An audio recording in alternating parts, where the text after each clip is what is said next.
Hi, I'm Susan Drumm, and welcome to the Enlightened Executive, where your personal evolution sparks your leadership evolution. Each episode, we feature groundbreaking techniques and strategies to help you get the edge in personal and leadership effectiveness. Today, we're focusing on how we make complex decisions as leaders. And I'm excited to introduce Cheryl Strauss Einhorn. Cheryl is the creator of the Area Method, a decision-making system to solve complex problems. And she's the author of an award-winning book, Problem Solved, a powerful system for making complex decisions with confidence and conviction, as well as Investing in Financial Research, a decision-making system for better results, which has been a #1 new release on Amazon. Cheryl teaches as an adjunct professor at Columbia Business School and Cornell Tech and has won several journalism awards for her investigative stories about international politics, business, and economics. So welcome, Cheryl. Thank you, Susan. So glad to be here with you. So you've recently had an HBR article, Harvard Business Review, and in it you outline 11 myths for decision making. And I happened to notice that the first 3, which were, I like to be efficient as a myth of decision making, I'm too busy to do the research, solving this problem in the moment. They all relate to wanting to take shortcuts in decision making.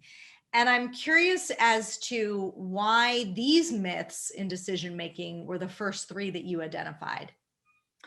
Well, all of the myths that I talk about, and as you mentioned, there are 11 of them, I think that they stem from a series of unhelpful behaviors that we've developed that in part mimic our sort of hey Siri technology culture. We have developed, I think, a false equation between speed and efficacy. We tend to think that our problems should be the kind of things where we type it into Google and all of a sudden it spits back an answer to us. But truly in life, the only thing that we ever have control over are our decisions. And so they deserve time and attention, especially for high stakes or complex decisions. Yeah, so it sounds like our harried way of life in this modern age really impacts our ability to make decisions. And so is the gist of those 3 to really slow down? And I'm assuming you have plenty of techniques to help us do that in the decision making.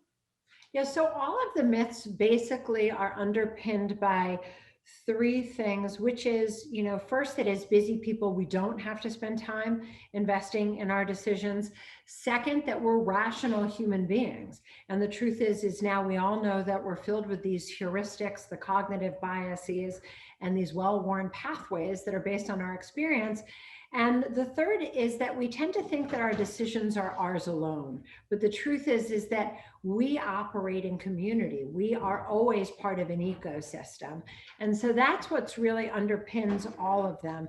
In order to thwart the myths, we do need first to have the knowledge of what it is that we think these unhelpful behaviors are. So the first thing is the knowledge of what's actually happening to us. And then from there, we can build the awareness. But then the third thing that we need is, so what do we do with that awareness, right? Telling us to be more aware or be mindful, that is not really a strategy. It's an entry point. And I think most of us know that. And so what I recommend to people is a mnemonic that is something that is vivid and that therefore can help to trigger us that we want to be slowing down. And for that, I call it the cheetah pause.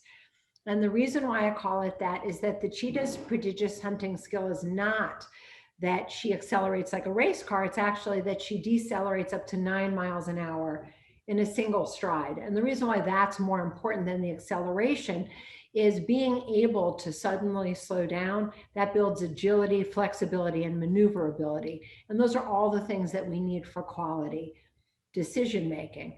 And then that strategic stop, those cheetah pauses, allows us to answer some questions about what we're doing. If we rely on this myth, if we follow this particular behavior pattern, do we have any evidence that this behavior pattern has worked out for us in the past? Do we have any evidence that this behavior pattern is actually responsive to this moment as opposed to what we've done before? How does this move us towards our life goals? Could I collect other information to support or to thwart the direction that I'm going in? And who else's perspectives would I benefit from being able to learn more about so that I actually solve the problem holistically? Got it. So you're saying, I love the use of the cheetah, and you're saying to act like a cheetah, to decelerate quickly, to pause and take some time to answer important questions as you're trying to solve a complex decision will ultimately make your decision better. That's the gist of Absolutely, it. because we tend to operate through this dirty windshield of bias. We think we're seeing clearly, but we are a product of our environment. So we never see the world as it is. We always see it as we are. And I think for leaders, really recognizing that we all need a way to pry open this cognitive space to allow for new information and new insight is going to help us to not only strengthen our relationships, but to have a better way to get other people to buy in and to Yes. therefore solve a problem in a way that can be executed effectively. Well, that brings up another myth that you mentioned, confirmation bias, right? So data that can, we tend to notice data that confirms an opinion we already have. How do you think social media has influenced this confirmation bias, and what can we do about it? Well, I think what has tended to happen over time is that we tend to read information that we think is of good quality, and that is subjective to some extent, because we partly tend to think that it's quality because it agrees with whatever our worldview is. And so the idea of confirmation bias, and I just want to find research that is going to let me know that I'm on the right path, I think this is something that is so easy for all of us to get into a trap of, and to remind ourselves that disconfirming information is not just as important, it's more important. You can have many reasons why a hypothesis that you favor looks like it is going to work out, but if you have one insurmountable hurdle, it's going to fail. So in both of my books, Problem Solved and in Investing in Financial Research, one of the steps of my AREA method, which is an acronym for the steps that somebody goes through in the decision-making process, is to actually conduct a series of creative exercises when you're in your analysis phase that will help you to list those assumptions against evidence. And there's one exercise in particular that I think is very successful at thwarting confirmation bias.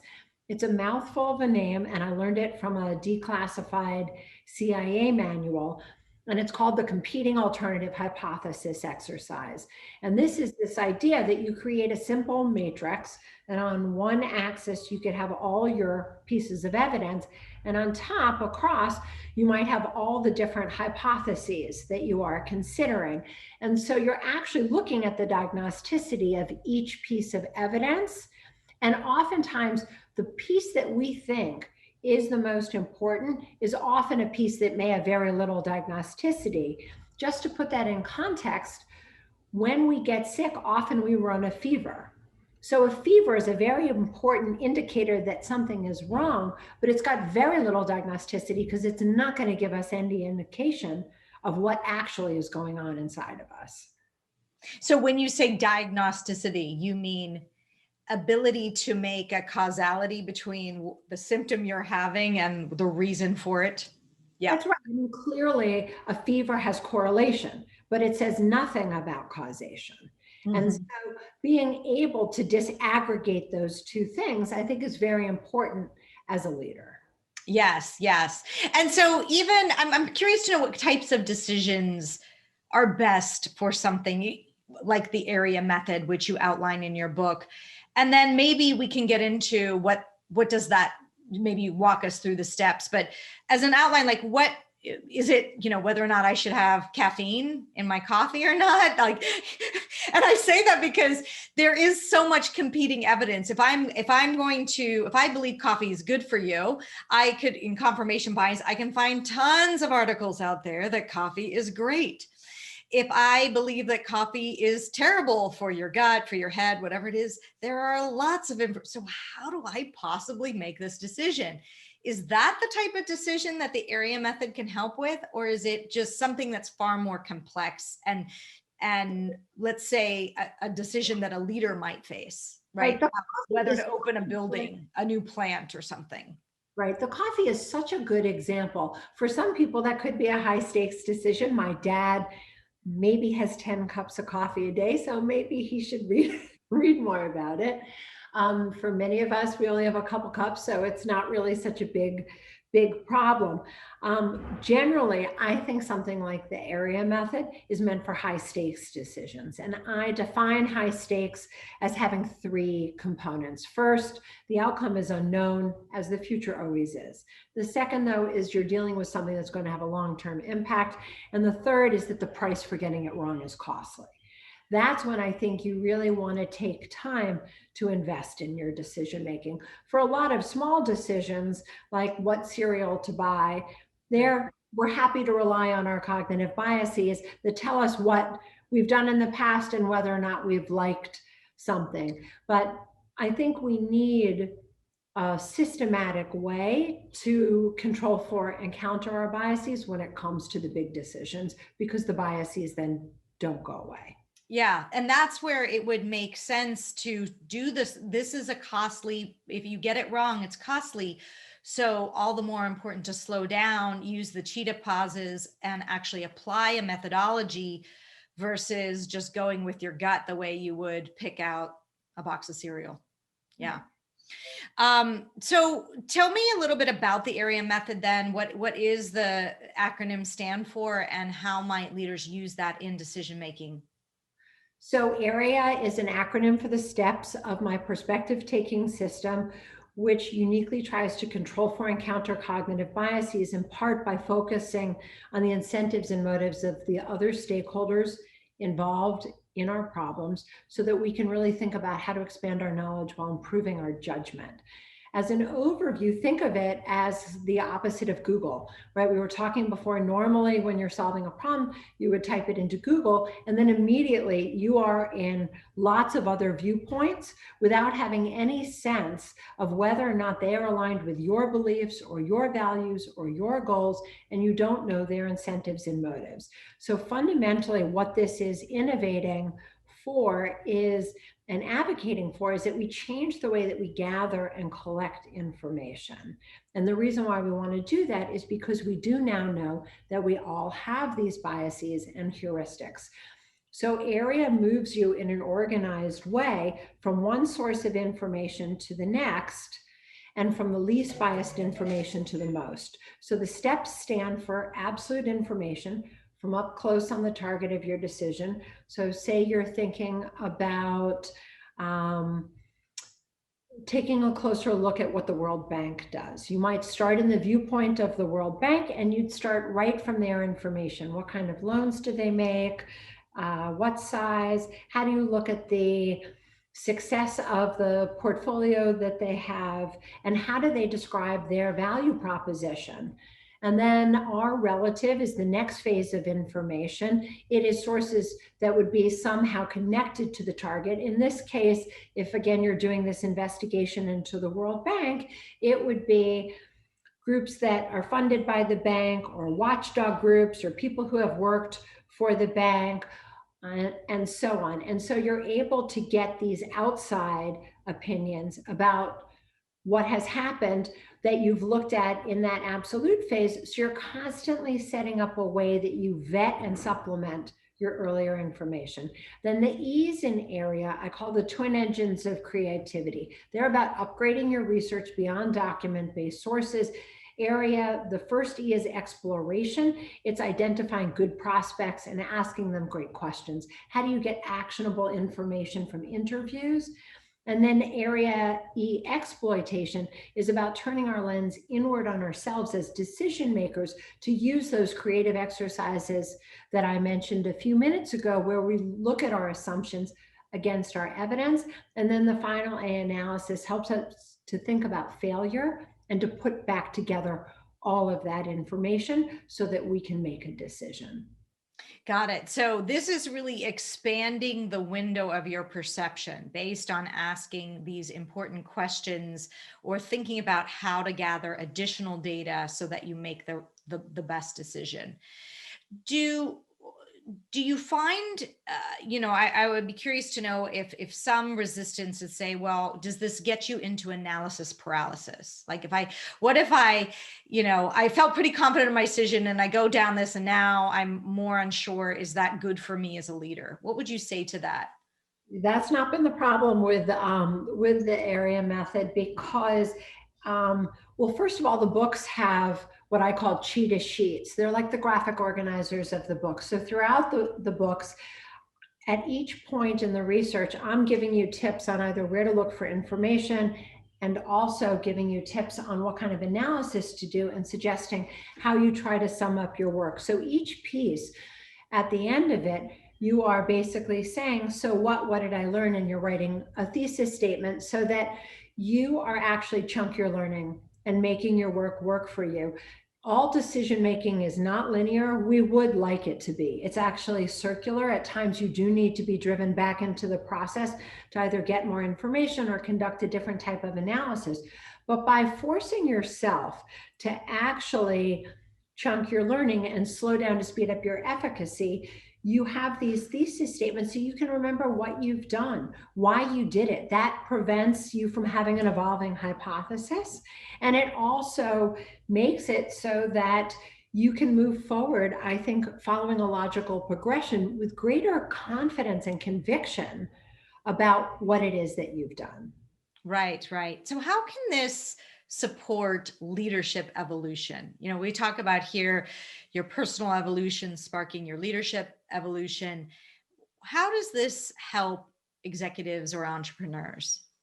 I think that there's really a couple different parts to the value proposition. The first is that other decision-making systems don't build in some of these strategic stops. They don't recognize timing as a fundamental issue, and it should be an issue for all of us. We are Yes. all bound.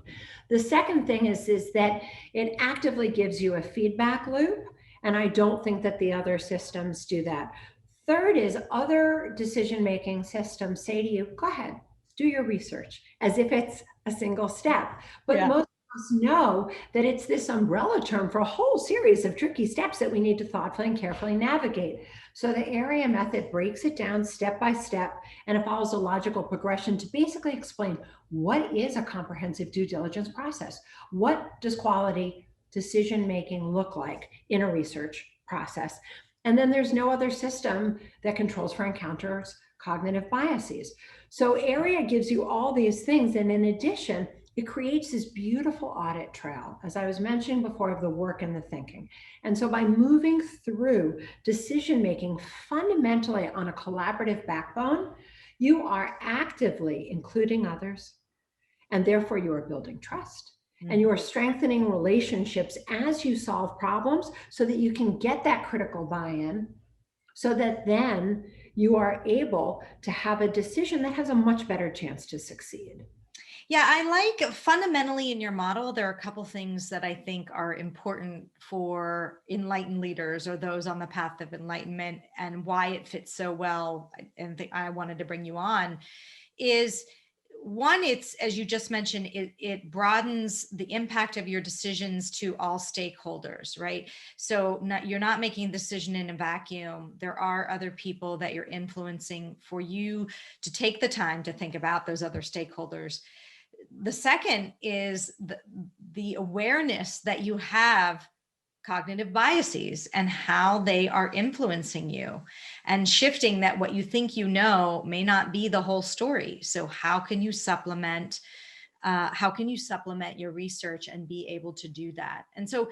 And then you mentioned the third one around building trust, to actually have interviews and conversations and build relationship to get more information rather than just relying on your Google search and reading the web, and how important that is to involve. So each of these, I think, are really important fundamental mindset shifts and process steps that are included in the area method. So I was glad to hear and see that. And that's what I also think it makes unique, because I haven't seen, they've been much more technical and not really taking into account how the brain operates and how perception works.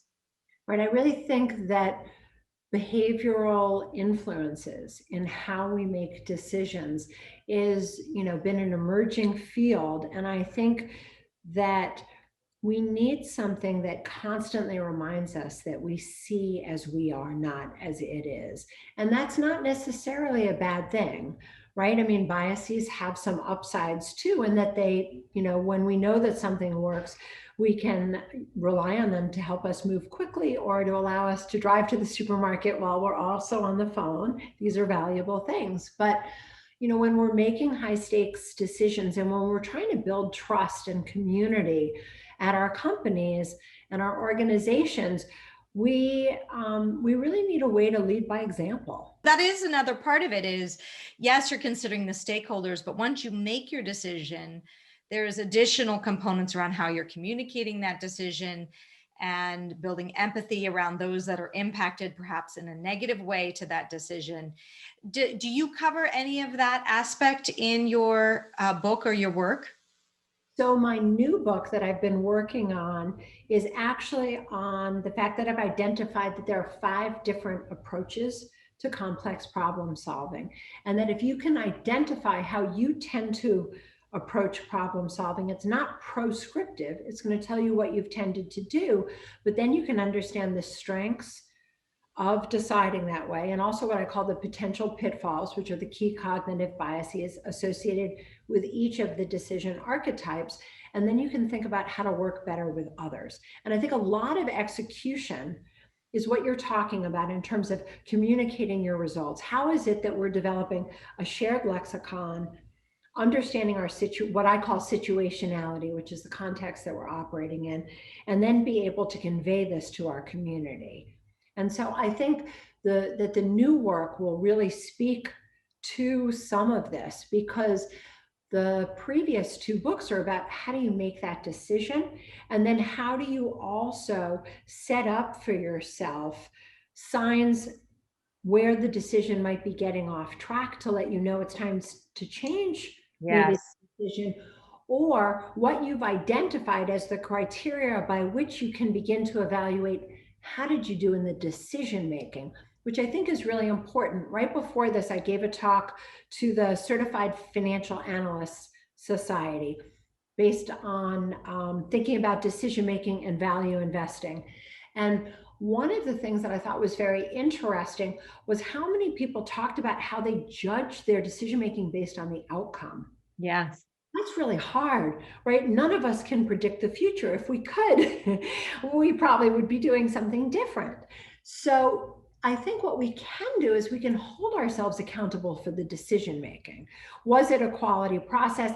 Did we have good luck or bad luck? And by building a book of ourselves as decision makers, we can constantly update and iterate so that we learn from the past so that we can do better in the future. Got it. So focus on the process, not as much on the outcome, because there is some element of good luck or bad luck in that process. You're just trying to do your best to set yourself up for the best possible decision given the environment. And that's right. And actually, I think that what you're getting at is, and I've written about this, and I have another article in HBR that's on this topic, is delineating between uncertainty and ambiguity. Right? So, there are going to be things that are ambiguous, those you can research and you can triangulate, but those things that are truly uncertain, you're never going to make all that go away. So if you hold yourself accountable for just the outcome, that's a very critical way to be.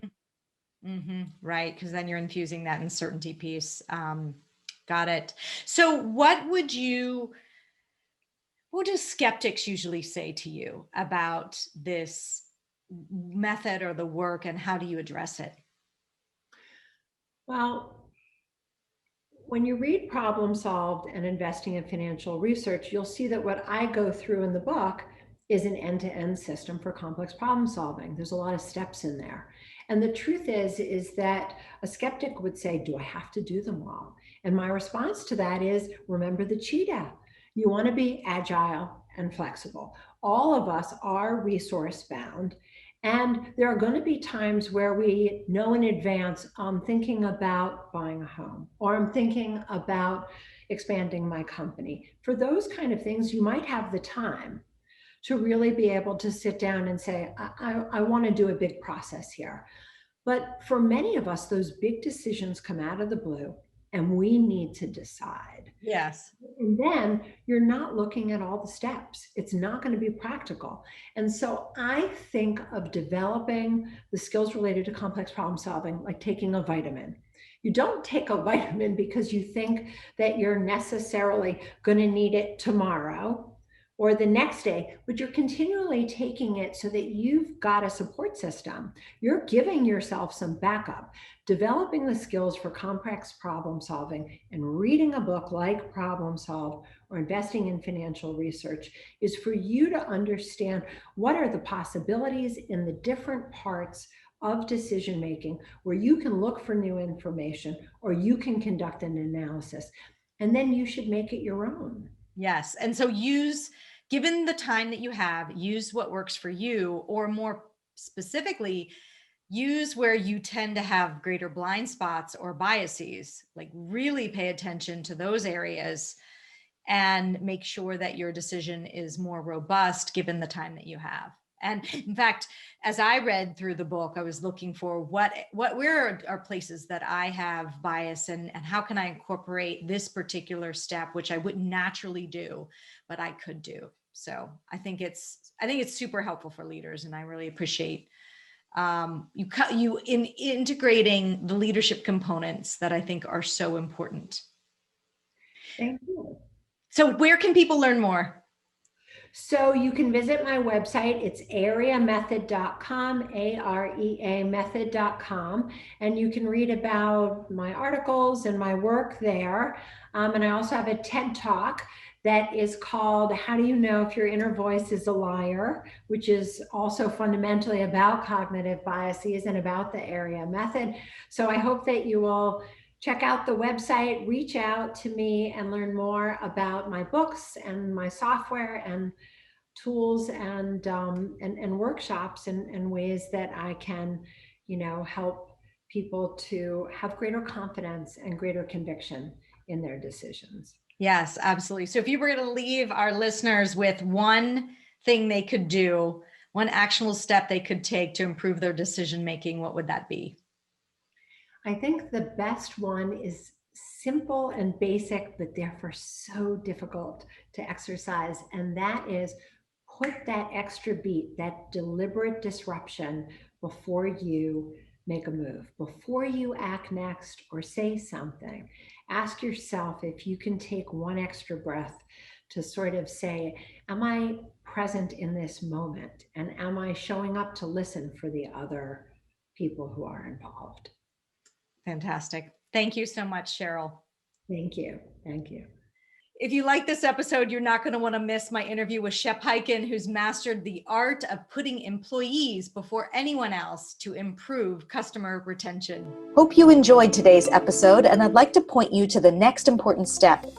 Hit the subscribe button and the bell to get notified when we release new content. I'll see you on the next episode of The Enlightened Executive.